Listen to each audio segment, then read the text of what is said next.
মানে মাঝে মাঝে আমার মনে হতো যে ও আসলে মেন্টালি সিক একজন মানুষ। তো আমার হাজবেন্ডের সাথে যেটা হয় যে রুবেলের সাথে আমি কখনোই কোনো বিষয় হাইড করি না, একদম শুরু থেকেই সবকিছু তাকে আমি জানাই। শুধুমাত্র এই ঘটনাটা আমি তাকে জানানোর সাহস পাই নাই। তো হঠাৎ করে একদিন আমি যে নতুন স্কুলে পড়ি সেই স্কুলে দেখি হচ্ছে আমাকে নিয়ে খুব কানাঘুষা চলছে এবং আমি এটা মানে বুঝতে পারতেছিলাম না যে কি হচ্ছে। সবচেয়ে ইম্পর্টেন্ট যে সময়টা, আমি যে ডিসিশনটা আমি একা একা তখন নিতে যাচ্ছিলাম, যেটা বাবা মায়ের নেয়ার কথা, ওই ডিসিশনটা তখন আমি আসলে ইমেচিউর ভাবেই আমি তখন নিয়ে ফেলি। একটা আমার বিষয় আমি হাইড করতে গিয়ে আমি তার চেয়ে অনেক বড় একটা বিষয়ের জন্ম দিয়ে ফেলতেছি। এই ফিলটা তখন আমিও তাকে বলি নাই যে মরে গেলে এখানেই যাবো, তাও তাকে আমি সেকেন্ড টাইম ফোন দিব না। সকালে ওরা যখন উঠলো 6:30 7টার দিকে, তখন আমার অবস্থা খুবই খারাপ। আমার স্যাচুরেশন লেভেল তখন 83 84। আসসালামু আলাইকুম, আমি কানিজ সুপ্তা। আমি বর্তমানে পূবালী ব্যাংকে সাউথ ব্রাঞ্চে কর্মরত আছি। আমি তাকে আগে থেকেই চিনতাম, আমরা একই স্কুলেরই ছিলাম এবং সে ছিল একটু কি বলবো যে মানে তাকে দেখে সবাই ভয় পেত। সে স্কুলেই খুব মারামারি করতো, এলাকাতেও খুব মারামারি করতো এবং তাকে দেখে ভয় পেত সবাই। আমি নিজেও তাকে দেখে ভয় পেতাম। তবে আমার একটা ব্যাপার ছিল ছোটবেলা থেকেই যে যেমন জেমস বন্ড ক্যারেক্টার যখন পড়তাম কিংবা দস্যু বন্ধুর যখন পড়তাম রোমেনা আফাজের, আমি আসলে ওর মধ্যে তখন ওই চরিত্রটা দেখতে পেতাম। কোন ক্লাসে আপনি তখন? তখন আমি হচ্ছে ক্লাস 10-এ পড়ি। খুবই ছোট বয়স। ক্লাস 10-এ পড়ি। তো ও আসলে তখন যে ওরও খুব বেশি বয়স তা না, আমার চেয়ে 4 বছরের সিনিয়র হবে। আচ্ছা। প্রেম বলতে অনেস্টলি যেটা ওর রিলেশন ছিল হচ্ছে আমার বান্ধবীর সাথে ওই সময়।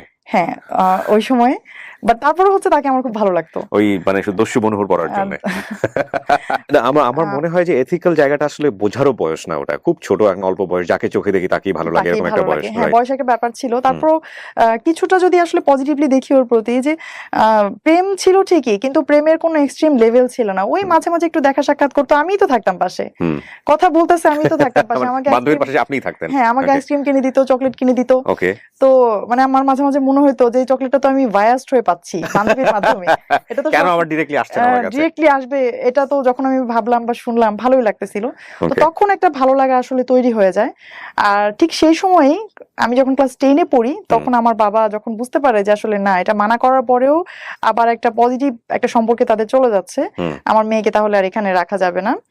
এমনিতেই হচ্ছে সাধারণত ক্লাস 10-এ কখনো স্কুল চেঞ্জ করা খুবই টাফ একটা ব্যাপার, রেজিস্ট্রেশন চেঞ্জ করার একটা ব্যাপার থাকে। তো তারপরেও আমার বাবা কি করলেন, আমার বাবা ওই স্কুল থেকে আমাকে নিয়ে গেলেন হচ্ছে অন্য একটা স্কুলে। মানে সেম স্কুলে ও পড়তো? হ্যাঁ, সেম স্কুলে ও ছিল। স্কুলে থাকে কিভাবে? স্কুলে না, সেম স্কুলে বলতে হচ্ছে ও আমার সিনিয়র, বাট আমার মাত্র 1 ক্লাস উপরে পড়তো। ওরা তখন এসএসসি এক্সাম দিবে এরকম। ও আচ্ছা আচ্ছা, ঠিক আছে, বয়সের গ্যাপ আছে, বাট ক্লাস উপরে পড়তো। কিন্তু আপনার হচ্ছে যেটা বান্ধবী সরে গেল, এটা জানার পরে নাকি? না, আসলে ওর সাথে শুধু বান্ধবী না, ওর সাথে স্কুলে অনেক মেয়েরই সম্পর্ক ছিল, সবই আস্তে আস্তে শেষ হয়ে গেছে। এটা কি আপনি কাট আপ করে দিয়েছেন নাকি? না, আমি কোনো কিছুই কাট আপ করি নাই। সম্পর্কগুলো এরকম যে 1 মাস 2 মাস থাকতো, তারপর হচ্ছে আবার শেষ হয়ে যেত, এরকম। এটাও আপনার ভালো লাগতো? এটাও আমার ভালো লাগতো, আমি এগুলো সবই জানতাম। অন্য স্কুলে নিয়ে যাওয়ার পর এইটা ছিল হচ্ছে সত্যিকার অর্থে যে মনের ভেতর থেকে প্রেমের অনুভূতি, যেটা ডিস্টেন্স যখন তৈরি হয়ে গেল, আমি তাকে দেখছি না, তখন আমার মনে হচ্ছিল আমি তো এখন নাই। আমি স্কুলে থাকলে তো দেখতে পারতাম সে কার সাথে কথা বলছে, সে কার সাথে কি করছে, হ্যাঁ, আমি সবকিছুই দেখতে পারতাম। আমি কিন্তু আসলে তখনও তার সাথে আমার কোনো প্রপোজাল দিয়ে যে প্রেম, যেটা সেটা হয় নাই। ওই সাইড থেকে কি কোনো নকটক ছিল যে না তোমাকে আমার ভালো লাগে? ওর থেকেও ছিল না। তো এতদিন যেটা ঘটতেছিল, এতদিন হচ্ছে ফ্যামিলি চাচ্ছিল যে কোনো ভাবে সেটা বন্ধ হয়ে যায়, এবং তখন পর্যন্ত কিন্তু আমার মধ্যে কোনো অনুভূতি ছিল না। বাট ফ্যামিলি যখন এটা বাদ দিয়ে দিল চিন্তা করা, আমার মধ্যে আসলে এটা তখন থেকে কাজ করা শুরু করছিল। একটু খোঁজ খবর নিতাম, আমার বিভিন্ন ছেলে ফ্রেন্ড ক্লাসমেট যারা আছে, যারা ওইদিকে যেত, আগের স্কুলের স্টুডেন্টদের সাথে যাদের কম বেশি কথাবার্তা হয়, তাদের কাছ থেকে আমি খোঁজ নেওয়ার চেষ্টা করতাম। আমি শুনতাম যে সে নতুন হচ্ছে আমার বান্ধবীর পরেও হচ্ছে তার আরেকটা প্রেম হয়েছে এবং সে হচ্ছে ওই সম্পর্কের মধ্যে দিয়েই যাচ্ছে। ওইটাতে আপনার কিছু যায় আসে না? এবং না, আমার আসলে আমার কোনো রকমই লাগতো না। হ্যাঁ, সে তো প্রেম করবেই, সে তো প্রেম কুমার। হ্যাঁ, তখন বাই দ্য ওয়ে আমি একদিন একটা সুযোগ পাই যে আমার মামার মোটরসাইকেলটা নষ্ট হয়ে যায়। আমি যেদিন শুনি যে আমার মামার মোটরসাইকেলটা নষ্ট এবং আমাকে হচ্ছে হেঁটে যেতে হবে স্কুলে, এবং আমি আমার নানু বাসায় থাকতাম পরের স্কুলে পড়াকালীন সময়ে। তো আমি তখন কি করলাম, সকালবেলা আমি খুব দ্রুত একটা চিঠি লিখলাম, খুবই ছোট একটা চিঠি লিখলাম। কার কাছে? চিঠি লিখলাম হচ্ছে ওর উদ্দেশ্যে। ওকে, একটা চিঠি লিখলাম।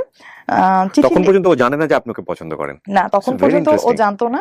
তারপর? এটাই হচ্ছে সত্যিকার অর্থে প্রথম আমার দিক থেকে তার দিকে যাওয়া কোনো ভাইবস। ওকে, ফাইন। তারপর চিঠি লিখলেন? তো আমি তখন চিঠি লিখলাম। কি লিখেছিলেন মনে আছে? চিঠিটা আসলে হ্যাঁ মনে অবশ্যই আছে, কারণ জীবনে প্রথম আসলে এত আবেগ নিয়ে চিঠি। Okay. আমি পুরো চিঠিটা বর্ণনা করব না, চিঠিটা পুরোটা বর্ণনা করলে হয়তো 5-6 লাইন, বেশি না, বাট হ্যাঁ। আমি জাস্ট থিমটা এরকম ছিল যে আমি তোমাকে অনেক ভালোবাসি। ওকে, আমি এটা কখনো বুঝতে পারি নাই, তুমি হয়তো প্রশ্ন করবা যে আমি না, আমি শুধু তুমি না, আপনি করে লিখছিলাম যে আপনি হয়তো প্রশ্ন করবেন যে আমি আপনাকে কেন স্কুলে থাকাকালীন সময় কেন কখনো বলি নাই। আসলে তখন আমার মধ্যে এই অনুভূতিটা তৈরি হয় নাই। ওকে, আর আমি জানি আপনি এখন ওই যে মেয়েটার কথা আমি শুনেছি, ওইটার নাম মেনশন করলাম, ওই মেয়েটার ওনার নাম মেনশন করে বললাম যে আমি এখন জানি আপনি ওই আপুর সাথে আপনার একটা অ্যাফেয়ার আছে, আপনি কোনো সমস্যা নাই, আমি জাস্ট আপনাকে জানাইলাম যে আমি আপনাকে ভালোবাসি। Very interesting. আপনার পরিচয় বললেন? হ্যাঁ, আমি শুধু নিচে নামটা, আমি আসলে আমাকে তো স্কুলে সবাই চিনতো। ও আচ্ছা, নামটা লিখলেন যাতে করে হ্যাঁ আমি দেখলে শুধু আমার নামটাই লিখলাম নিচে, সুপ্তা। আচ্ছা, তো বাই দ্য ওয়ে কি হলো, আমি যখন ওই গেট দিয়ে বের হচ্ছিলাম তখনই চিঠিটা আমার ডায়েরি থেকে পায়ের কাছে পড়ে গেছে, এবং ওখানেই বসে আমার মামা মোটরসাইকেল ঠিক করছিল। তো আমি খুবই ভয় পেয়ে গেছিলাম। চিঠিটা আবার আমি উঠালাম, উঠিয়ে আবার মামা জিজ্ঞেস করতেছে কি এটা। তখন আমি হুট করে কি বলবো, মামাকে বলতেছে মামা বুক লিস্ট, নতুন বই কিনতে হবে, বুক লিস্ট। ব্রেন কাজ করেছে ওই সময়। হ্যাঁ, পরে মামা বললো ঠিক আছে, আমাকে এখন তো মোটরসাইকেল নষ্ট, আমাকে বিকেলে দিয়ে দিও, আমি বই নিয়ে আসবো, কি কি লাগবে। তো তারা আবার সবাই আমার পড়ার খুব যত্ন নিত। তো এই চিঠি দেওয়ার পরে আসলে আমি কেন যেন আমার খুব শান্তি লাগতেছিল। তো আমি এদিকে ব্যস্ত হয়ে গেলাম, এবং সেই চিঠিটার কোনো রিপ্লাই যে পাবো আদৌ এমন কোনো ভরসা আমার ছিল না। তো হঠাৎ করে একদিন আমি যে নতুন স্কুলে পড়ি, সেই স্কুলে দেখি হচ্ছে আমাকে নিয়ে খুব কানাঘুষা চলছে, এবং আমি এটা মানে বুঝতে পারতেছিলাম না যে কি হচ্ছে। তখন আমি শুনলাম যে জয়মন্টপ থেকে একটা ছেলে আসছে, গাড়িতে করে আসছে, সাথে তার বন্ধু বান্ধব ছিল, এবং মানে এই স্কুলের হচ্ছে একজন টিচার। সেই টিচারকে সে আমার কথা জিজ্ঞেস করার পর টিচার প্রথমে তথ্য দিতে চায়নি, এই জন্য সে টিচারকে খুব বকাবকি করছে এবং বাজে ভাষা ব্যবহার করছে। আমি যখন এটা শুনেছি, আমি তখন বুঝতে পারলাম যে এটা ও ছাড়া কেউ না, এবং তার এই কাণ্ড কারখানায় আমি মানে খুবই লজ্জিত ছিলাম। কারণ যে টিচারকে সে জিজ্ঞাসা করেছে, স্বাভাবিকভাবে একজন শিক্ষক কখনোই তার ক্লাস 10-এ পড়া একটা স্টুডেন্টের ব্যাপারে বাইরের কারো কাছে তথ্য দিবে না, সে যতই জিজ্ঞাসা করুক না কেন। তো আমি এই সময় হচ্ছে আমার ভালোবাসাটা একদম মানে ব্লার হয়ে গেল, কারণ যে মানুষটা এই ধরনের একটা কাজ করতে পারছে সে তো ভবিষ্যতে আরো খারাপ কিছু করতে পারে। ওর নামটা আমরা জানতে পারি? কোনো সমস্যা নেই, নাম ধরে বলেন। ওর নামটা কি? হচ্ছে রুবেল। জায়েদ মাহমুদ রুবেল। সেই পরীক্ষার মধ্যেও হচ্ছে আমি খুব ভালো পড়াশোনা করছিলাম। তো মাঝখানে বাদ সাধলো হচ্ছে ওই যে যার কাছে আমি চিঠি পাঠাইলাম, উনি হচ্ছে আমার জন্য একটা উপহার নিয়ে আসলো। এটা হচ্ছে আমার পরীক্ষা চলছিল, তখন এসএসসি পরীক্ষা চলছিল, সে একটা উপহার নিয়ে আসলো। উপহারটা কেমন, সেটা ছিল একটা বই। তো আমার পরদিন সকালবেলা ছিল হচ্ছে সামাজিক বিজ্ঞান পরীক্ষা। আমি আগের দিন রাতে ট্রেজার আইল্যান্ড বইটার নাম ছিল, ট্রেজার আইল্যান্ড বইটা আমি শেষ করি। ওই বইয়ের মধ্যে কিছু লেখা ছিল না? না, কিছুই লেখা ছিল না। তখন শেষ পর্যন্ত আমি সাভারি ক্যান পাবলিক স্কুল অ্যান্ড কলেজ, আমি সেখানে ভর্তি হই। এর মধ্যে যেটা হলো, রুবেলের একদিন হঠাৎ ফোন এলো। তো ফোন দেওয়ার পর থেকে এই এতদিন পর্যন্ত যে ওর প্রতি একটা বিরক্তি, ওর পরিচয় দেওয়ার পর থেকে হচ্ছে সবকিছু চলে যায় আবার। ঘন্টার পর ঘন্টা কখনোই কথা হয়নি আমাদের। ইভেন আমার মনে হয় যে সবচেয়ে বেশি আমাদের একবার কথা হয়েছিল 11 মিনিট। এছাড়া তো এই 11 মিনিট যেদিন কথা হয় সেদিন হচ্ছে আমাদের বিয়ের প্ল্যান চলছিল। বিয়ের প্ল্যান বলতে হচ্ছে ও আমাকে প্রপোজ করছিল। তো আমি তার সাথে কথা বলছিলাম ভালোভাবেই, কিন্তু আমি তাকে এক কথাই বলতেছিলাম সবসময় যে মানে আমাদের এখন কোনোভাবে বিয়ে করা সম্ভব না, আমার একটা ক্যারিয়ার আছে, আমি সামনে মেডিকেলে ভর্তি হব, আমি আগে পড়াশোনাটা একটা ভালো একটা লেভেলে নিয়ে যাই, তুমিও কিছু একটা ক্যারিয়ারে করো, তো তারপরে আমরা বিয়ে করব। সে আবার হচ্ছে আমার সব কথা শুনতো, সে কখনোই আমাকে কোনো কিছু ফোর্স করার চেষ্টা করতো না। তো সে আমাকে সবসময় একটা কথাই বলতো যে সুপ্তা, এটা মনে হয় আল্লাহর একটা শাস্তি আমার জন্য হবে যে আমি আসলে লাইফে এতগুলো মানুষকে মনে কষ্ট দিছি, হ্যাঁ, আর ফার্স্ট মনে হয় আল্লাহ তোমার থেকে আমার এত বড় কষ্ট দিবে। আমার সবসময় বোঝানোর চেষ্টা করতো যে সে আমার অনেক ভালোবাসে, বাট তার কথা আমি সবসময় সিলি ভাবেই নিতাম, কারণ এই কথা তো সে কতজনকেই বলে আসছে, তাদেরকে তো সে ছেড়ে আসছে। কলেজে আমার একটা দুর্বলতা ছিল ফিজিক্স নিয়ে। তো আমার তখন কি হয়, ফিজিক্সে হচ্ছে রেজাল্টটা খারাপ হয়, ক্যান পাবলিকে রেজাল্ট খারাপ মানে এর চেয়ে ভয়ঙ্কর আর কিছুই নাই। যে তুমি কোনো সাবজেক্টে খারাপ করছো, এর চেয়ে খারাপ আর কিছুই নাই। বাবা মাকে ডাকায় অনেক কিছু করতে হয়।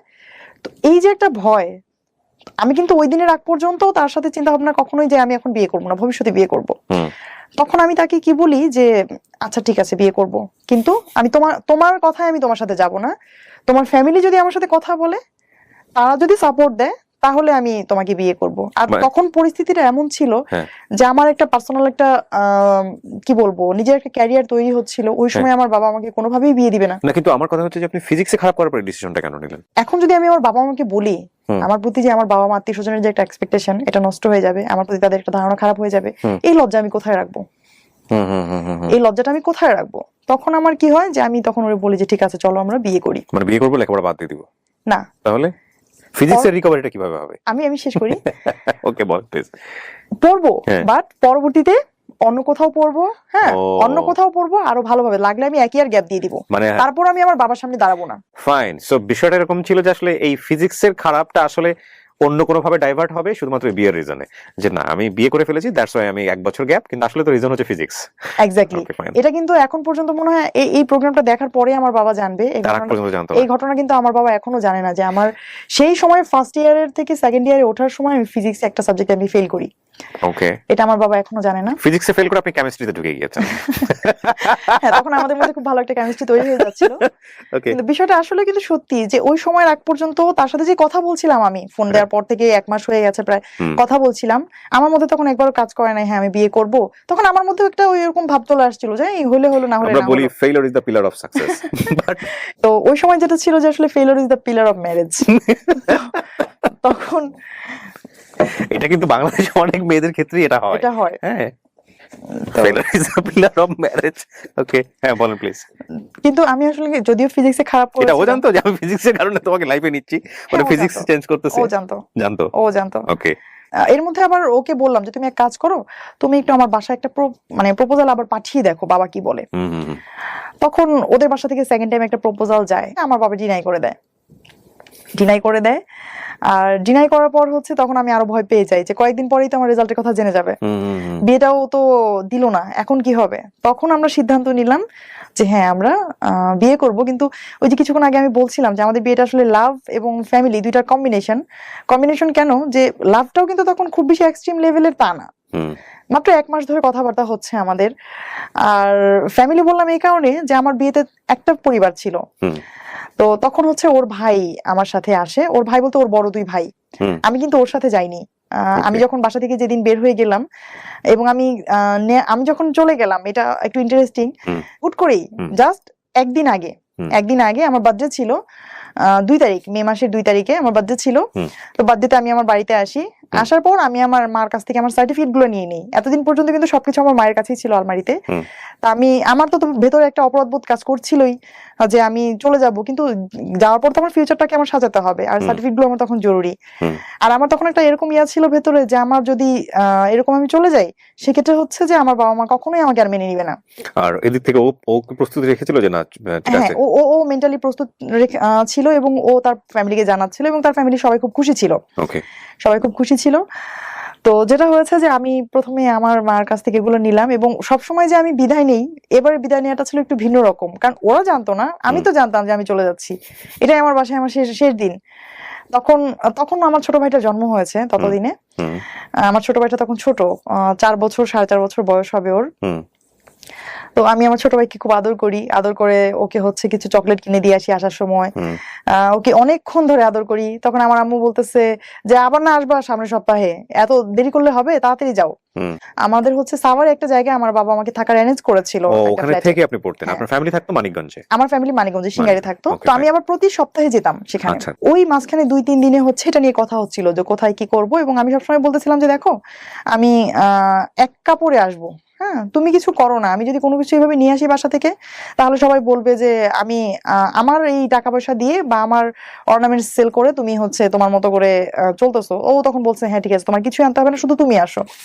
তখন হচ্ছে যে সে আমাকে বলার পর এটা একটা মজার ব্যাপার যে আমি বড় একটা ব্যাগ গোছাই বড় কেমন, ব্যাগ ভর্তি হচ্ছে আমার যত গল্পের বই উপন্যাস যত কিছু আমার আছে, যাদেরকে আমি খুব ভালোবাসি পরিবারের মতোই। আমি সেই ব্যাগ ভর্তি করে আমার একাডেমিক বই, গল্পের বই, সবকিছু সার্টিফিকেট নিয়ে যাই। ইন এ ওয়ান ড্রেস, আমি যে ড্রেসটা পরেছিলাম তখন ও আর আমার শ্রদ্ধেয় বড় 2 ভাসুর আছেন আমার, তারা 2 জন, এই 3 জন এবং ওর আপন মামা, তারা 3 জন আসেন। এসে হচ্ছে তখন আমার বাসার সামনে এসে গাড়ি রাখেন। আমি সাভারে যে বাসায় থাকতাম, আর ওই যে ফ্ল্যাটে যাদের সাথে আমি থাকতাম ওই ভাবি তখন বেডরুমে ঘুমাচ্ছিলেন, আর রুবেল তখন জাস্ট ফ্ল্যাটে ঢুকে আমার যে ব্যাগটা ছিল ওটা তো আমি ক্যারি করতে পারতাম না, অনেক ওয়েট ছিল, বড় ব্যাগ। তখন সে শুধু ওই ব্যাগটা নিয়ে ও নিচে চলে যায়, আর আমি আমার মতো অ্যাজ ইউজুয়াল যেভাবে বের হওয়ার কথা ওইভাবে আমি বের হয়ে চলে যাই, একদম সিম্পলি। হাতে শুধু ফোনটা ছিল। তখন হচ্ছে গাড়িতে ওঠার পর ফোনটা আমি সুইচ অফ করে দিই। তো এই হচ্ছে আসলে কি বলবো, আমার লাইফের সবচেয়ে ইম্পর্টেন্ট যে সময়টা, আমি যে ডিসিশনটা আমি একা একা তখন নিতে যাচ্ছিলাম, যেটা বাবা মায়ের নেয়ার কথা, ওই ডিসিশনটা তখন আমি আসলে ইমেচিওর ভাবেই আমি তখন নিয়ে ফেলি। আমার পরীক্ষার রেজাল্ট খারাপ করব এটা বললে বাবা মা কষ্ট পাবে, এই যে ভয়টা, আসলে ওই ভয়টা থেকে তখন আমার বের হয়ে আসা উচিত ছিল। কারণ আমি যদি তখন বলতে পারতাম, হয়তো আমার বাবা একদিন যেতেন টিচারের সাথে কথা বলতেন, এর চেয়ে বেশি কিছু হতো না। হয়তো আমার লাইফের অ্যাটলিস্ট একটা বছর নষ্ট হইতো না। যে ডিসিশনটা আমি নিছিলাম একটা বছর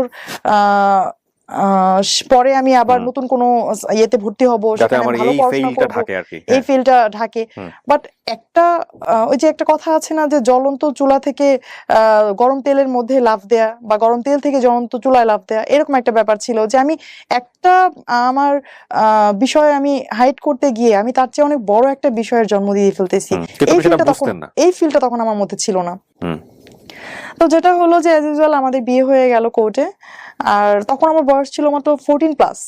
ইন্টারে পড়ছেন আপনি? 14+ হওয়ার কথা না তো? হ্যাঁ, 14+ বললাম এই কারণে যে আমি হচ্ছে যখন স্কুলে ভর্তি হই সেটা ছিল আমার অনলি 3 ইয়ার্স, ক্লাস 1 এ ভর্তি হই যখন আমি। ও, সার্টিফিকেটও কি আপনার 14+ই ছিল? হ্যাঁ, সার্টিফিকেট আমার 14+ ছিল। আমাকে দেখে কেউ বুঝতো না, কারণ ছোটবেলা থেকে আমি একটু ওভালকি ছিলাম, লম্বা ছিলাম, বুঝতো না। আর আমার ভাসুর আবার আরেকটা কাজ করেছিলেন, উনি একটা এফিডেভিট করেছিলেন আমার এইজের, যেটা হচ্ছে বয়স বাড়িয়ে, এবং 24 ছিল তখন এই যে সেটা ইয়াতে ওই এফিডেভিট অনুসারে। তখন আমাকে তখন খোঁজাখুঁজি চলছিল। আমি অলরেডি কিন্তু ওদের বাসায়, যে আমি কোর্ট থেকে অলরেডি বিয়ে করে চলে এসেছি, খোঁজাখুঁজি চলছিল, এবং আমি তো খুব ভয় পেয়ে গেছি। তারা আমার সাথে যতই যোগাযোগ করতে চেষ্টা করছিল, আমি কারোর সাথে কথা বলবো না, ফোনে আমি কারোর সাথে কথা বলবো না, যা কথা বলার তোমরা বলো। আমার হাজবেন্ডকে বলছিলাম যে যা কথা বলার তোমরা বলো, আমি কোনো কথা বলবো না। আমি কথা বললে তো আমাকে জিজ্ঞাসা করবে, যে এরকম কিছু করার আগে তো একবার বলতে পারতাম। তো তাদের সাথে হচ্ছে আমাদের ওই ঘটনার পর থেকে বাবা মার সাথে প্রায় 6 মান্থ আমার কোনো কথাবার্তা কোনো কিছুই হয় নাই, এবং আমার শ্বশুরবাড়িতেই হচ্ছে আমি ধীরে ধীরে অ্যাডজাস্টমেন্টে চলে যাই। আচ্ছা। এবং এরপর ফার্স্ট স্ট্রাগলটা যেখানে আসে, যাদেরকে আমি ডিপেন্ড করে আমি ওই বাড়িতে যাই, আমার ভাসুরা যারা আছেন তারা হ্যাপি যে ছোট ভাই বিয়ে করেছে, বউ পেয়েছি, এই পর্যন্তই তাদের দায়িত্ব। বাট আমার ফিউচার, আমার ক্যারিয়ার তৈরি কিন্তু তাদের দায়িত্বের মধ্যে পড়ে না। স্বাভাবিকভাবেই তারা কোনো কিছু না করলেও তাদেরকে ফোর্স করতে পারবো না। এদিকে তখন রুবেলও তো হচ্ছে কোনো আয় করতো না, স্বাভাবিকভাবেই একটা তখন দেখা যাচ্ছে খুব ছোট যদি কোনো নিডও হতো, যে 50 টাকা 100 টাকা নিডের কথা হলেও হচ্ছে কাউকে না কাউকে বলতে হতো যে এই জিনিসটা আমার লাগবে। তো এই জিনিসটা খুব আমার ভেতরে কাজ করতো, যে আমার নিজেকে খুব ছোট মনে হতো, যে কারণ এইরকম সিচুয়েশনে তো কখনো পড়ি নাই। ফার্স্ট টাইম ইউ রিয়ালাইজ না, রিয়েল লাইফটা রিয়ালাইজ করতেছেন। তখন হচ্ছে প্রথম আমার মনে হলো যে না, আসলে তো এটা খুব জরুরি ছিল যে একটা কিছু করে একটা ফিনান্সিয়াল সাপোর্ট তৈরি করে বিয়েটা করা। ফার্স্ট ধাক্কাটা আসে হচ্ছে আমার পড়াশোনা নতুন করে শুরু করায়, কলেজ চেঞ্জ। যে আমাকে তো ওই কলেজে তো আমি আসলে নতুন করে পড়ার কোনো সুযোগ ছিল না, কারণ আপনি তো জানেন ক্যান পাবলিকে হচ্ছে ম্যারিড হলে হচ্ছে খুব টাফ। আর আমি যেহেতু আনম্যারিড অবস্থায় ভর্তি হয়েছিলাম, তারপর আমি পড়াশোনা করতে পারতাম হাইড করে, যদি হচ্ছে আমার ওই ফিলটা না আসতো। এখন তো হচ্ছে আমার হাজবেন্ডকে আমি শো করতে পারবো না, আমি যদি আনম্যারিড হয়ে ওখানে পড়াশোনা করতে যাই, আর বাবা মার সাথে তো কোনো সম্পর্কই নাই, সুতরাং আমি তো ক্যান পাবলিকে পড়তে পারবো না। তখন এনিহাউ আমি নতুন একটা কলেজে ভর্তির সিদ্ধান্ত নেই। সিদ্ধান্ত নেওয়ার পর তখন কলেজে ভর্তিতে আসলে খুব বেশি টাকা লাগতো না, বর্তমান সময়ের পরিপ্রেক্ষিতে খুব বেশি টাকা লাগতো না। বাট ওই টাকাটাই তখন ওই মুহূর্তে আমার জন্য খুব টাফ হয়ে গিয়েছিল, যে টাকাটা আমাকে কে দিবে। তখন হচ্ছে আমার ভাসুরদেরকে হচ্ছে আমার হাজবেন্ড বোঝায় যে ঠিক আছে, অ্যাটলিস্ট ওকে ইন্টারমিডিয়েট পর্যন্ত পড়াও, ইন্টারমিডিয়েটটা পাস করুক, তারপরে দরকার হলে ও একটা প্রাইমারিতে ঢুকে যাবে বা কোথাও ঢুকে যাবে। তো তখন পর্যন্ত আমার ভাসুররা ওই হ্যাঁ নার মধ্যেই ছিল, যে পড়বে কি পড়বে না। আসলে গ্রামে একান্নবর্তী পরিবার, তারা চায় একটা বউ, তারা তো কলেজের ছাত্রী চায় না। এটা খুব স্বাভাবিক যে তাদের দরকার বউ, তো বউ পড়াশোনা করবে, এটা আসলে তাদের জন্য খুব অনেক দূরের চিন্তা। আর এটা আমাদের গ্রামে কখনো হয়ও না যে একটা বাড়ির বউ পড়াশোনা করে, কারণ মেয়েরাই পড়াশোনা করে না কেউ ভালোভাবে ওই সময়ে।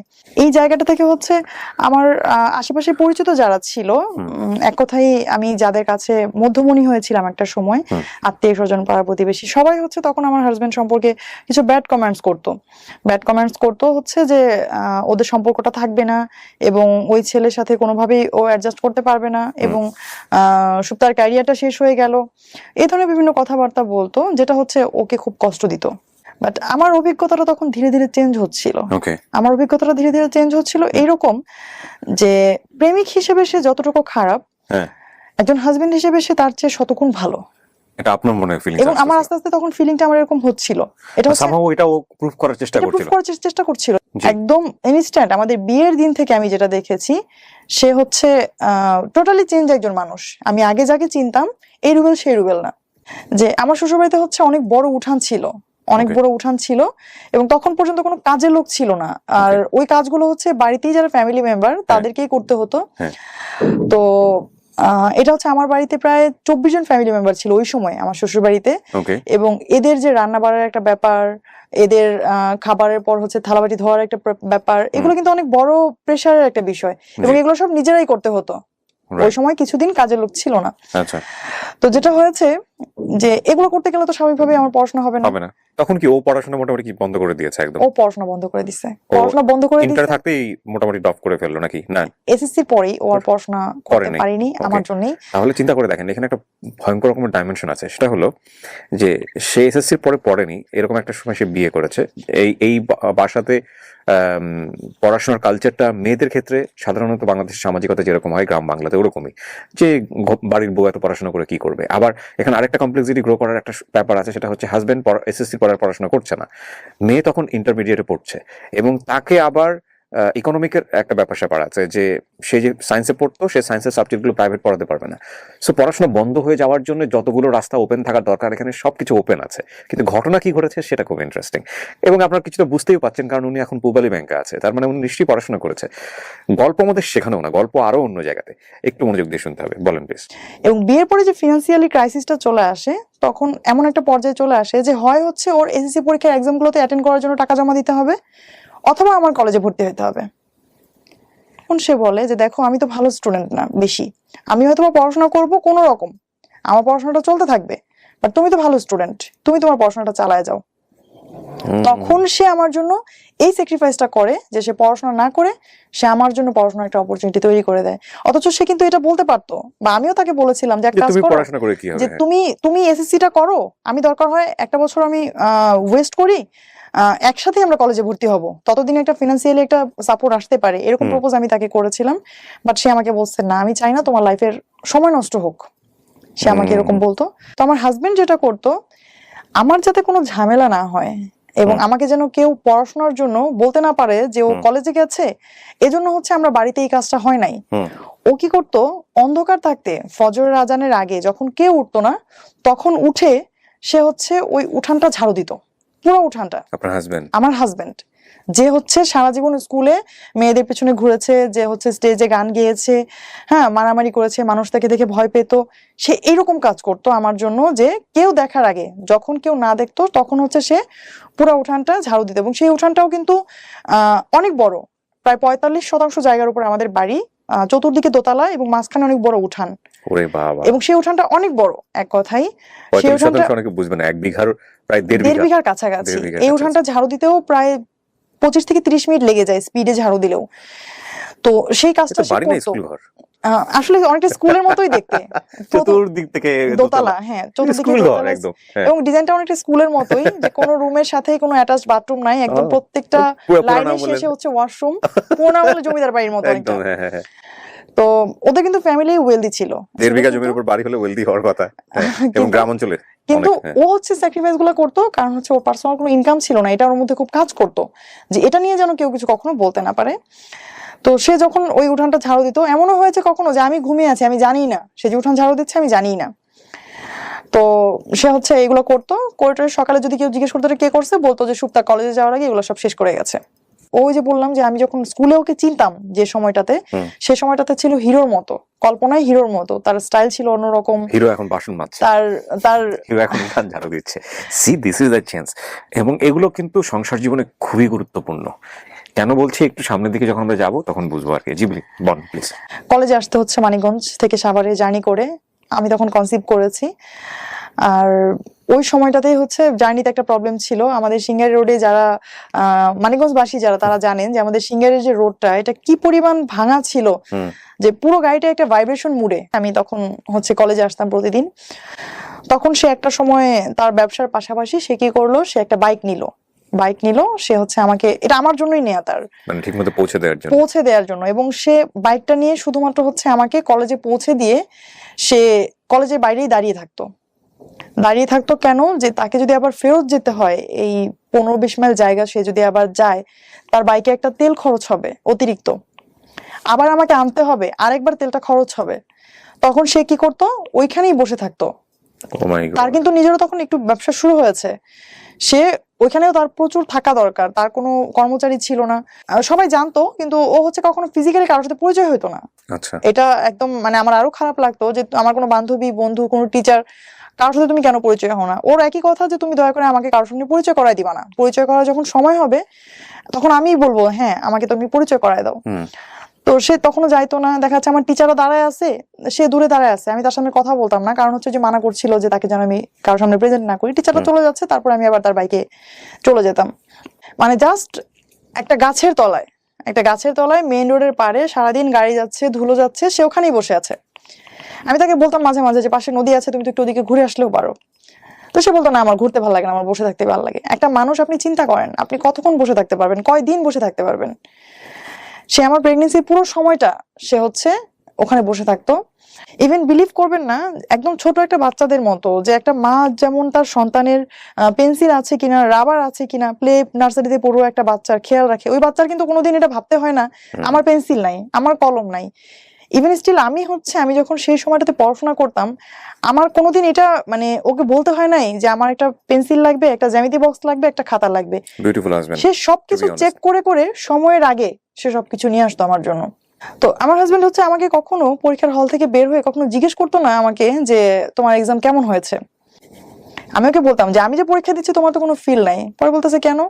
আমি বলি আমি ফেল করলেও তোমার কিছু আসা যায় না, পাস করলেও কিছু আসা যায় না। পরে বলি এরকম কেন বলতেছো? পরে আমি বলি যে এই যে আমি পরীক্ষা দিয়ে বের হই, তোমার কি কখনো মানে জানতে ইচ্ছা হয় না যে আমার পরীক্ষাটা কেমন হয়েছে? তখন সে আমার উত্তর দিল একদিন যে কষ্ট তো আমি করছি, এজন্য আমি জানি ফলাফল ভালো হবে। আমার ছেলেটার জন্য মা ছিলাম আমরা দুইজনই ধরতে গেলে। আমি হচ্ছে ওর বায়োলজিক্যাল মা, আর আমার হাজবেন্ড ছিল হচ্ছে ওর মেন্টালি বা ফিজিক্যালি বাবা। ও আসলে মায়ের দায়িত্বটাই পালন করতো, যে ওকে খাওয়ানো থেকে শুরু করে ওর যে ক্লিনিং এর একটা ব্যাপার থাকে, ওকে গোসল করানো থেকে শুরু করে। এখন হয়তো অডিয়েন্সরা অনেকেই ভাবতে পারে যে ও হয়তো কিছু করতো না এই জন্য এটা করছে, আসলে তখন কিন্তু ও কিছু করতো। ওর নিজের বিজনেস দাঁড়িয়ে গেছে এবং সেখানে ওকে, ওর বিজনেস বলতে হচ্ছে ওর একটা খামার ছিল, এবং সেই খামারেও কিন্তু ওকে অনেক পরিশ্রম করতে হতো। প্রচুর পরিশ্রম করতে হয় খামারে। প্রচুর পরিশ্রম ছিল। ওর একটা মুরগির খামার ছিল, প্রচুর পরিশ্রম করতে, প্রায় 2500 মুরগির একটা খামার ছিল, এবং 2500 মুরগির টেক কেয়ার ও একা করতো। ওর কোনো হেল্পিং হ্যান্ড ছিল না। মানে পুরোটাই প্যারাডাইম শিফট বলে যেটাকে, মানে ইউটার্ন নেয়া, যে এরকম মানে শীষ দেওয়া রোমিও যার অনেকগুলো ব্যাকগ্রাউন্ড, ওখান থেকে পুরোপুরি একদম মানে 100% টার্ন করে একেবারে ফ্যামিলি ম্যান মানে কি, মানে একদম এ ক্লাস পাওয়া ফ্যামিলি ম্যান, যদি ওনার কথা আমরা বিলিভ করি। ওকে বলেন তারপর।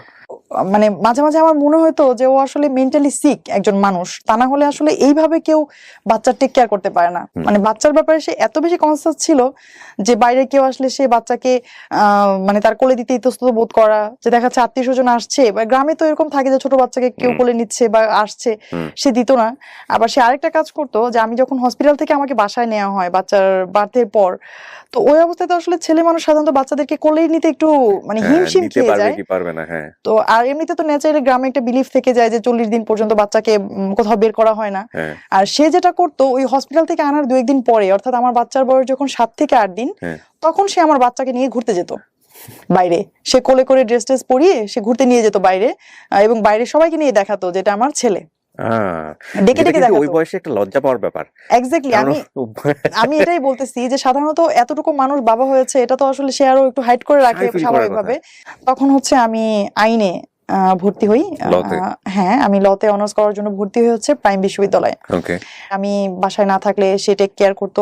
আবার বেশিরভাগ সময় হচ্ছে আমার বাচ্চাটাকে যেটা করতাম অনার্সে পড়াকালীন সময়ে, যে আমার বাবার বাড়িতে তখন একটু একটু সম্পর্ক ভালো হয়েছে তাদের সাথে, যে তাদের কাছে আমার বাচ্চাটাকে আমি দিয়ে আসতাম সকালবেলা আমার ইউনিভার্সিটিতে যাওয়ার পথেই। আমি তখনও সেই মানিকগঞ্জ থেকেই মিরপুরে এসে ক্লাস করতাম প্রতিদিন। প্রাইম ইউনিভার্সিটিতে? মানে আমার জার্নির সময়টা আসলে শেষ হয় নাই, জার্নিটা চলছেই। মাঝে মাঝে এমন হয়েছে যে বাসে আমি আসছি, আসার আগে আমি আমার বাবার বাড়িতে কাউকে ফোন করে বললাম যে আমি আসতেছি, তোমরা একটু স্ট্যান্ডে দাঁড়াও, আমার ক্লাসে লেট হয়ে যাবে। ওরা হচ্ছে আসতো স্ট্যান্ডে এবং ওই জানলা দিয়ে হচ্ছে আমি আমার বাচ্চাটাকে নামিয়ে দিতাম।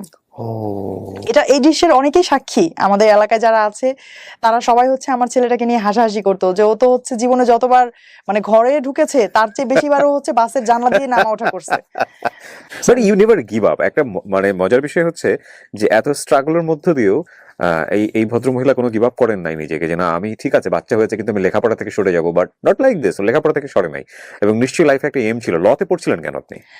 জি, আমি আইন বিষয়ে পড়াশোনা করছিলাম হচ্ছে, আমি সবসময় বিচারক হওয়ার স্বপ্ন দেখতাম, আমি এখনো দেখি সেটা। Okay fine, let's continue. তারপর ওকে, আমার একটা কোশ্চেন চলে আসছে, মানে কোশ্চেনের আনসারটা তো সবারই জানা। দেখেন আপনার হাজবেন্ড ইন্টারমিডিয়েট পাস করে নাই, এসএসসিও করেনি, এসএসসিও পাস করে নাই, সে আপনাকে এতদূর পর্যন্ত পড়তে দিল?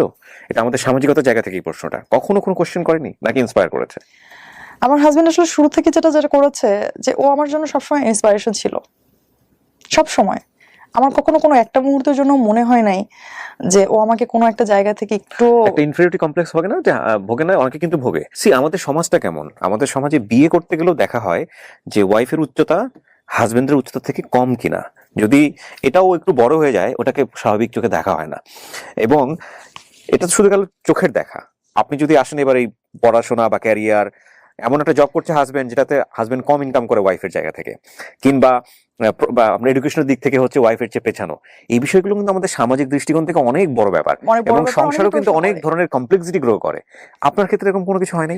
আসলে আমাদের ক্ষেত্রে কখনো এরকম কেন হয়নি যে ওই যে পড়াশোনা না করার যে বিষয়টা ওর, এটা হচ্ছে ও বলতে হয়তো বা কখনো কখনো ফিল করতো এরকম যে কারোর সামনে বলবা না, এই সেম প্রশ্নটা আমি ওনাকেও করব, ওনার অ্যানসারটা আমি নিয়ে নেই, দেখি উনি কি বলেন। কারোর সামনে বলবা না, বাট আমি যেটা করি একদম শুরু থেকে এখন পর্যন্ত খুব গর্ব করেই বলি আমার হাজবেন্ড পড়াশোনা করে নাই। কারণ আমি এরকম আমার অনেক বান্ধবীদেরকে দেখেছি যাদের হাজবেন্ড মাস্টার্স পাস এবং অনার্স শেষ করে ওদের বিয়ে হয়েছে, ওদের হাজবেন্ড হচ্ছে ওদেরকে পড়তে দেয় নাই। পূবালী ব্যাংকে আমি যখন জয়েন করলাম, ও যেটা বলছিলাম যে এর মধ্যে আমি 4টা ব্যাংকে পরীক্ষা দেই আর হচ্ছে আরেকটা জুডিশিয়ারিতে পরীক্ষা দেই, তো 4টা ব্যাংকে আমার জব হয়ে যায়।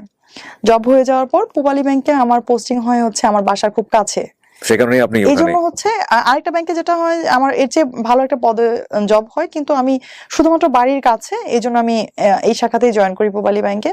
তখন আমি একটা বিউটি কন্টেস্টে আমি নাম দিলাম।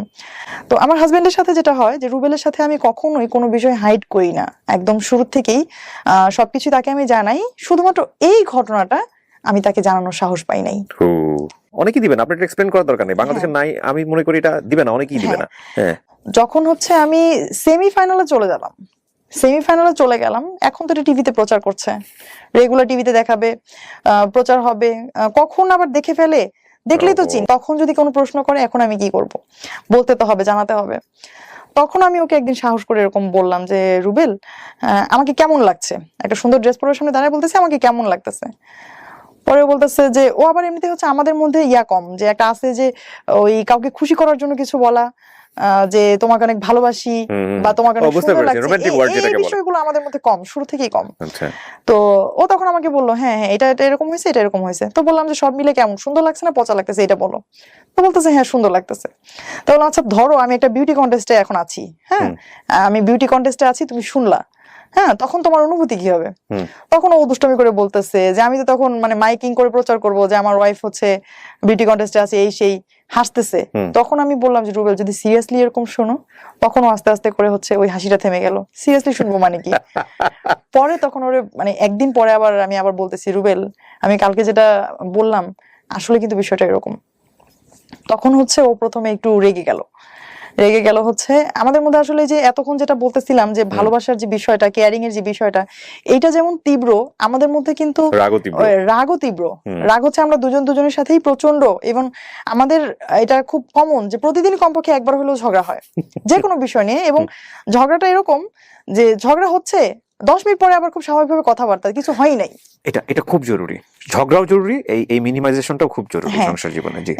তো তাকে আমি জানানোর পর সে প্রথমে তো আমার বাবাকে ফোন দিল, মাকে ফোন দিল। এতদিনে কিন্তু এই যে এতগুলো বছরে তাদের সাথে কিন্তু তার এত ভালো একটা সম্পর্ক হয়ে গেছে যে তাদের কাছে হচ্ছে আমার চেয়ে তার প্রায়োরিটি বেশি হয়ে গেছে এখন। তো এনিহাউ আমি আমার বাবা মাকেও বোঝালাম, ওকেও বোঝালাম যে দেখো আমি যে পর্যায়ে এসেছি, যতটুকু করেছি, এই যে প্রায় 80,000 থেকে 5,000, 5,000 থেকে 100, 100 থেকে 28, 28 থেকে এখন আমি সেরা 17তে আছি। এখনো তুমি যদি আমাকে মানা করো রুবেল, আমি আর একদিনও এখানে যাব না, তুমি বিলিভ করো। তুমি আমাকে মানা করবা, আমি সুপ্তা সেখানে যাব না, ঠিক আছে? বাট তুমি এতটুকু আমার উপর ভরসা রাখবা, আমি কখনোই জীবনে এমন কোনো কাজ করব না যেটা তুমি কোনোভাবে শুনলে তুমি কষ্ট পাবা। তোমাকে কষ্ট দেওয়ার মতো কোনো কিছু আমি কখনো করবো না। তখন ও বলতেছে যে ঠিক আছে, সে আমার এখানে কোন ড্রেস পরবো, কি করব, তার একটাই বিষয় ছিল যে তুমি হ্যাঁ কন্টেস্টে যাবা, বাট তোমার মধ্যে যেন শালীনতা থাকে। আর শেষ পর্যন্ত আল্লাহর রহমতে আমি এখানে সেকেন্ড রানার আপ নির্বাচিত হই। ওকে, কি ছিল কন্টেস্টটা? এটা ছিল হচ্ছে মিসেস মিলেনিয়াম ইউনিভার্স 2020। কারা করেছিল এটা? এটা করেছিল হচ্ছে মিডিয়া পার্টনার ছিল এটিএন বাংলা। আচ্ছা। আর মালয়েশিয়া বাংলাতে দেখিয়েছে? হ্যাঁ, এটিএন বাংলাতে দেখিয়েছে। কত সালে এটা? এই যে রিসেন্টলি হলো না? রিসেন্টলি ফেব্রুয়ারিতে হয়েছে 2020 এ। ও, সো আপনাকে তো অনেকে চিনবে তাহলে। অবশ্য আমি এই ধরনের অনুষ্ঠান তেমন একটা দেখি না, যে কারণে আমি আসলে রিকগনাইজ করতে পারছি না। না, আমাদের আবার এখানে একটা ব্যাপার হয়েছে যে আমাদের প্রোগ্রামের পরে এটার প্রচারণা কম হয়েছে, কারণ করোনার কারণে সবকিছু ওই ফেব্রুয়ারি পর থেকেই তো সারা বিশ্বেই একটু ইয়া হয়ে গেছে। এই জন্য হচ্ছে আমাদের এই অনুষ্ঠানটা পরবর্তীতে আর মানুষের সামনে তেমন ভাবে প্রেজেন্ট করা হয়নি। আমি কিছু টিভি উপস্থাপনার সাথেও জড়িত। আমি কিছু আইন বিষয়ক প্রোগ্রাম আমি উপস্থাপনা করি, এটিএন বাংলাতেও আছি। তো দর্শকরা হয়তো অনেকে আমাকে দেখেছেন। তো আমি সবসময় একটা জিনিস খেয়াল রাখি যে আমার ক্যামেরার সামনে আমি বসে আছি, ক্যামেরার পেছন থেকে আমাকে যারা দেখছেন ওইখানে কিন্তু শুধুমাত্র আমার দর্শক নাই, ওইখানে আমার বাবা বসে আছে, আমার হাজবেন্ড বসে আছে। এই চিন্তাটা আমার মাথায় থাকে সবসময়। তো এই ছিল হচ্ছে আমাদের সত্যিকার অর্থে এতদিন পর্যন্ত It's a huge support, man.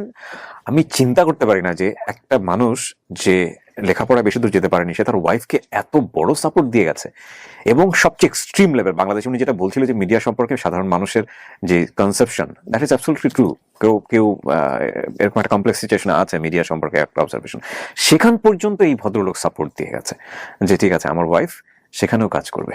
Wow, I must salute you sir, first of all. আর গল্পটা আরো বাকি, টুইস্ট আরো সামনে। কেন বলছি সাম্প্রতিক সময় এটা একটা খুবই জরুরি গল্প।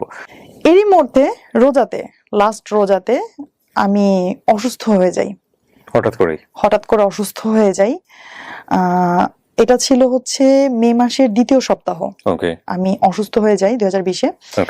তো অসুস্থ হয়ে যাওয়ার পর আমি প্রথমেই আমি আগেই বলেছি যে আমি কোনো কিছুই আবেগ দিয়ে চিন্তা ভাবনা করার আগে চিন্তা করি হচ্ছে এর সমাধানটা কি।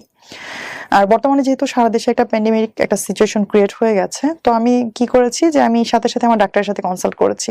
তো ডক্টর আমাকে প্রাইমারি কিছু মেডিসিন দিলেন। মেডিসিন দেওয়ার পর হচ্ছে আমি গেলাম টেস্ট করার জন্য। যখন ওই মেডিসিনও কাজ হচ্ছিল না, টেস্ট করার জন্য, তখন আমার যেটা হয়েছে যে আমার তখন ঠান্ডা, সর্দি, যেটা গলা ব্যথা, সিম্পটম থাকা, মাথা ব্যথা, জ্বর, সবকিছুই ছিল এক কথাই। মানে এগুলো কি এমন কোনো কিছু টের পাচ্ছিলেন যেগুলো সাধারণত আগে হয় নাই? গলা ব্যথাটা অনেক বেশি লাগতেছে বা এরকম কোনো কিছু? আমার আবার একটা ব্যাপার হচ্ছে আমার আগে থেকেই রাতে জ্বর আসার একটা প্রবণতা আছে। আচ্ছা। আর একটু ফ্যানের বেশি বাতাসে থাকলে, এসিতে থাকলেই হচ্ছে আমার এরকম হয়। তো এসিতেও 2 দিন ঘুমানো হয়েছে রাতে, তো সেজন্য হতে পারে। তো আমি তখন কি করলাম, আমি গেলাম কোভিড টেস্টের জন্য গেলাম। যাওয়ার পর হচ্ছে আমাদের ওখানে ব্যবস্থাপনা খুব সুন্দর ছিল সাভারে। তো আমি যাওয়ার পর আমার টেস্টের রেজাল্ট আসলো নেগেটিভ।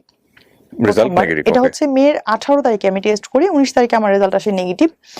তো এর মধ্যে তো আমি মেডিসিন নিচ্ছি, ডক্টরের অ্যাডভাইস অনুসারে মেডিসিন নিচ্ছি। নেওয়ার পর হচ্ছে আমি এদিকে ঈদে আমাদের যেহেতু সাভার থেকে আমাদের বাড়ি যেখানে খুব কাছে, না যাওয়ারও কোনো অজুহাত নাই। তো আমরা ঈদে এই করোনার প্রেক্ষাপটেও আমরা গেলাম, ওখানে গেলাম। তো ওখান থেকে যখন আমি ফিরেছি তখন কিন্তু আমার এতদিনে যে সিমটম গুলো করোনার, ওগুলো আমার অলমোস্ট হচ্ছে কেটে গেছে। আর একটা সমস্যা যেটা আছে যে আমার প্রতিটা রাতেই জ্বর আসতো, আর আমি কোনো স্মেল পেতাম না নাকে। এটা আমি অনেকের কাছেই শুনছি এখন যে করোনাতে যারা এফেক্ট হচ্ছে তারা স্মেলটা পাচ্ছে না, স্মেল পেতাম না। আর আমি যেটা করেছি যে আমি আবারও গেলাম টেস্ট করতে, যে আমি যদি এফেক্ট হয়ে থাকি, আমি হয়তো বা আগেটা ফলসও আসতে পারে, বিভিন্ন জায়গায় এরকম শুনছি। তো আমি আবার টেস্ট করতে গেলাম। টেস্ট করতে যাওয়ার পর আমাকে, ওই দিন ছিল ফ্রাইডে, যেদিন আমি টেস্ট করতে যাই ফ্রাইডে ছিল, তো আমাকে ওখান থেকে বলে দিল যে আপনার তো কোনো কিছুই নাই, আপনি অযথা আসছেন একটা কিট নষ্ট করতে, এরকম ভাবে তারা বলছিল যে আপনার তেমন কোনো সিমটম নাই, রাতে সামান্য জ্বর আসে, এটা তো আসলে করোনার কোনো ইয়া না। তো আমি টেস্ট করে বাসায় চলে আসলাম। তারা আমাকে বললো যে যদি হচ্ছে আপনার যদি পজিটিভ হয়, আগামীকাল আপনাকে ফোন দিয়ে জানিয়ে দেওয়া হবে। তার আগেও আসলে মেসেজগুলো তেমন আসতো না, আইডিসিআর থেকে আসতো না। তো আমাকে জানাইলো যে আপনাকে ফোন দিয়ে জানিয়ে দেওয়া হবে, আর যদি ফোন না যায় তাহলে আপনি ধরবেন নেগেটিভ। ওকে। তো আমার শুক্র শনি ব্যাংক বন্ধ থাকে, আমি যেহেতু শনিবারে আমার কোনো ফোন আসে নাই, আর আমি এদিকে এই শুক্রবারের পর থেকে আমার জ্বরও আসে নাই, আমি রবিবারে খুব স্বাভাবিকভাবে অফিস করতে যাই, আমার অফিসে সব কলিগদের সাথে আমি অফিস করি। আর সন্ধ্যায় আমি জানতে পারি যে আমার করোনা পজিটিভ। সন্ধ্যায় আমাকে আইডিসিআর থেকে ফার্স্ট একটা মেসেজ দেয়। মেসেজ পাওয়ার পর আমি আমার উপজেলা হেলথ কমপ্লেক্সে আমি যোগাযোগ করি তাদের সাথে। তখন তারা তাদের ইমেল চেক করে দেখেন হ্যাঁ আমি করোনা পজিটিভ। তখন আমার হাজবেন্ড, আমার ছেলের বয়স এখন 10 বছর, আমরা একই রুমে ছিলাম, একই জায়গায় বসা, ফ্লোরে বসেছিলাম। তো আমি মেসেজটা দেখার সাথে সাথেই প্রথমে ওদেরকে জানাই যে আমার তো করোনা হয়েছে। ওই রুমের মধ্যেই ওরা বসা একসাথেই। তো আমি ওকে জানাইলাম যে তোমরা দূরে যাও, আমার করোনা হয়েছে, আমার কাছে কেউ আইসো না। তখন আমার হাজবেন্ড হেসে দিছে যে যদি কিছু হয়তো এতক্ষণই হয়ে যেত, তোমার সাথে তো আমরা কবে থেকেই আছি, এই মুহূর্তে দূরে যাওয়ার কি আছে। তারপর আমার বাচ্চা আসছে আমাকে গলা জড়ায় ধরে কান্না করার জন্য, আমি ওকে সরাই দিচ্ছি যে না বাবা, যতক্ষণ আমি জানতাম না ততক্ষণ জানতাম না, যখন আমি জানি আমার করোনা হয়েছে তখন আমি অবশ্যই আমি চাইবো না তোমরা কেউ আমার কাছে থাকো, আর যেহেতু আমি সুস্থ আমি সবকিছু করতে পারছি। তো সাথে সাথে আমি আমার সেপারেট একটা রুমে চলে গেলাম আইসোলেটেড থাকার জন্য। আর আমি আমার ব্রাঞ্চের যে আমাদের ব্রাঞ্চ ম্যানেজার স্যার, আমি তাকে ফোন দিয়ে জানালাম যে স্যার একটা মিস্টেক হয়ে গেছে, আমি তো জানতাম না আমার করোনা, আমি তো আজকে সারাদিন ব্যাংকে ছিলাম, আর আমি যে সেকশনে কাজ করি ব্যাংকে, আমি বিদ্যুৎ বিল সেকশনে কাজ করি, এখানে হচ্ছে প্রতিদিন আমাকে শত শত মানুষকে ডিল করতে হয়। তো উনি আমাকে সাথে সাথে যেটা করলেন যে আমার ভেতর থেকে যে একটা গিল্টি ফিল হচ্ছিল অফিসে আসার জন্য, উনি সাথে সাথে এটা ইয়া করে দিলেন যে আপনি তো জানতেন না, আপনি কেন মন খারাপ করছেন, আপনি শোনেন, আপনি আমাকে এভাবে বলছিল যে কানিজ আপনি মনোবল হারাবেন না, আমরা জানি আপনি স্ট্রং একজন মানুষ, আপনি দ্রুত রিকভার করবেন। তো উনি হচ্ছে সাথে সাথে আমাদের হায়ার অথরিটিজে যারা আছেন তাদেরকেও জানালেন, এবং অফিস থেকেও আমাকে বেশ ভালো সাপোর্ট দিচ্ছিল মেন্টালি। আর বাসায় আমি যেটা করলাম, আমি সাথে সাথেই আলাদা রুমে চলে গেলাম। আমার বাইরে থেকে হচ্ছে আমার হাজবেন্ড, তারপর হচ্ছে আমার বাসায় একজন ভাতিজি আছে আমার, ওরা দুইজনই হচ্ছে আমাকে খুব সাপোর্ট দিত। আর আমার ছেলের সাথে হচ্ছে আমি ভিডিও কলে কথা বলতাম, ওকে আমার রুমের সামনে আমি আসতে অ্যালাউ করতাম না, অন্য রুমে থাকতো, সেখান থেকে ভিডিও কলে আমরা কথা বলতাম, এবং ওরা সবসময় সবাই চাইতো যে আমি যেন খুব হাসি খুশি থাকি। তো আমার হাজবেন্ড বলতো যে না কোনো কিছুই হবে না, তুমি দরজা লাগানোর প্রয়োজন নেই, তোমার ভেতরে একা খারাপ লাগবে। তো আমি রুমের ভেতরে থাকতাম, ওরা কি করতো জাস্ট রুমের সামনেই বসে থাকতো, আমি যতই মানা করতাম যে দূরে যাও, ও ওখান থেকে যাইতো না। ওই দিন আবার কি হয়েছে, ওই যে আমি যেটা বলছিলাম যে আমাদের প্রায় ঝগড়া হয়, করোনার মধ্যেও সেটা থেমেছিল না, ওই দিন হচ্ছে তার সাথে আমার একটু ঝগড়া হয়েছে ঘুমানোর আগে, এবং তার সাথে জিদ করে আমি আমার রুমে সেদিন মশা টশি কিছু টানাই নাই, ওইভাবে ঘুমাইছি। এবং এটা সে খুব মানে তার ইয়াতে লাগছে যে আমি কেন এইগুলো করলাম, আমি এমনিতে অসুস্থ, আমি কেন এই জিদটা দেখাইলাম। সে হচ্ছে ফোন দেওয়ার পরে, সে হচ্ছে 3-4 বার ফোন দেওয়ার পর সে একবার উঠে আসছে। উঠে আসার পর আমি তাকে বলছি আমার বুকে অনেক ব্যথা করতেছে রুবেল, আমি কি করব। আমি তখনও জানি না যে এটাই হচ্ছে শ্বাসকষ্টের ইয়া, বলতেছি যে আমার বুকে খুব ব্যথা করতেছে, আমার দম বন্ধ হয়ে আসতেছে, আমি শ্বাস নিতে পারতেছি না। এমন বলতেছে পানি খাও, পানি খেয়ে ঘুমাও, ঠিক হয়ে যাবে, এ কথা বলে ওর আগের সাথে চলে গেছে। ঠিক আছে, মানে এটা একটা ইয়া যে মানে সারা এই যে 4-5 দিন ধরে আমি বাসায় 31 তারিখ থেকে 5 তারিখ পর্যন্ত এই কয়দিন সে কিন্তু ওইখানেই আমার প্রত্যেকটা প্রয়োজন সে সেকেন্ডের আগে হাজির করতো। আমি তাকে বলার পরও হচ্ছে সে চলে গেল। আমি ওই অভিমান থেকে তাকে আর ডাকি নাই। আচ্ছা, আমি আর তাকে ডাকি নাই, মানে আমার মধ্যে হচ্ছে আসলে ভালোবাসা পেতে পেতে এমন একটা অবস্থা তৈরি হয়ে গেছে যে সামান্য একটু এদিক হলেই না আমার সেটা সহ্য হয় না। আমিও তাকে বলি নাই যে মরে গেলে এখানেই যাবো, তাও তাকে আমি সেকেন্ড টাইম ফোন দিব না। সকালে ওরা যখন উঠলো 6:30-7টার দিকে, তখন আমার অবস্থা খুবই খারাপ, আমার স্যাচুরেশন লেভেল তখন 83-84 অক্সিজেন লেভেল। আমার বাসায় অক্সিমিটার ছিল, বারবার দেখছিলাম। তো সকালে যখন আমার যে ভাতিজি জিজ্ঞেস করলো যে মামুনি তুমি কিছু খাবা, আমি তখন কথা বলতে পারতেছি না, তখন হচ্ছে ওকে জাস্ট আমি ওই অক্সিমিটারটা চেক করে ছুড়ে দিলাম। তো ও তখন লেখাটা ছিল, ও বলতেছে মানে বুঝতে পারতেছে না। পরে আমি বললাম যে রুবেলকে দেখাও। পরে আসার পর তখন ও রুমের ভিতরে আসলো, এসে আমার সিচুয়েশনটা আবার মেপে দেখলো। মেপে দেখলো এই অবস্থা, সাথে সাথে তো হচ্ছে মানে ইয়ে হয়ে গেছে যে আল্লাহ আমি কি করলাম। তখন হচ্ছে দ্রুত ডক্টরের সাথে কনসাল্ট করলো, আমাদের যে উপজেলা হেলথ কমপ্লেক্সে যারা ছিলেন তাদের সাথে কথা বললো, অ্যাম্বুলেন্সের সাথে কথা বললো, সবার সাথে কথা বললে অলমোস্ট আমি তখন আমাকে নিয়ে গেল হাসপাতালে। তো তারা বারবারই ওকে বলতেছে যে আপনি যে মানে যাচ্ছেন বা আপনি যেতে চাইছেন, আপনি তো শতভাগ এফেক্ট হবেন। হ্যাঁ, তখন ও বলতেছে যে হ্যাঁ আমি এফেক্ট হবো, আমি এটা মেনে নিয়েই যাচ্ছি। তখন হচ্ছে সে আমার সাথে হসপিটালের উদ্দেশ্যে গেল এবং কুর্মিটোলা জেনারেল হসপিটালে আমি অ্যাডমিট হই। বাচ্চাটা তখন কোথায়? আমার ছেলেটা তখন আমার ওই ভাতিজির কাছে, ও তো অঝোর কান্না করছিল। তো শুরুতে এরকম সিচুয়েশন ছিল যে আমাকে হসপিটালে পৌঁছে দিয়ে আমার হাজবেন্ড বাসায় চলে যাবে। তো প্রথম দিন সে চলেও যায়, আমাকে পৌঁছে দিয়ে সবকিছু গুছিয়ে অক্সিজেন দিয়ে সে চলে যায়। বাট যেটা হয়েছে যে আমার সাথে যে পেশেন্টটা ভর্তি হইলো, আমি হচ্ছে এই তাড়াহুড়োতে, আর এখন তো করোনার সময় করোনা ডেডিকেটেড যে হসপিটাল গুলো আছে ওখানে হচ্ছে এখন কিন্তু বেড পাওয়া খুব টাফ, আর কেবিন পাওয়া তো আসলে আরো টাফ। তো খুব চেষ্টা করার পরেও কেবিন পাওয়া হয়নি, আমি ওয়ার্ডেই ছিলাম, ফিমেল ওয়ার্ডে। তো সেই ওয়ার্ডে আমার সাথে যে পেশেন্ট ভর্তি হইলো, আমরা একই সাথে লিফটে উঠছিলাম, একটা স্ট্রেচারে আমি আর একটা স্ট্রেচারে ওই মহিলা, এবং ওই পেশেন্টটা বেডে যাওয়ার পর উইদিন 5 মিনিটস সে মারা যায়। ও মাই গড, আপনি নিজের চোখে দেখেছেন? আমার সামনে মারা যায় সে। মানে এদিকে আমার শরীরের এই অবস্থা, আমাকে অক্সিজেন লাগায় রাখা, আমি দেখতেছি আমার পাশে একজন মানুষ মারা গেছে, আমার পাশে কেউ নাই। আমার হাজবেন্ড আমাকে ভর্তি করে দিয়ে সবকিছু দিয়ে চলে গেছে। সন্ধ্যার পর আরেকজন মারা গেল ওই ওয়ার্ডে। এটা হচ্ছে 5 তারিখ সন্ধ্যার কথা, 8টার দিকে।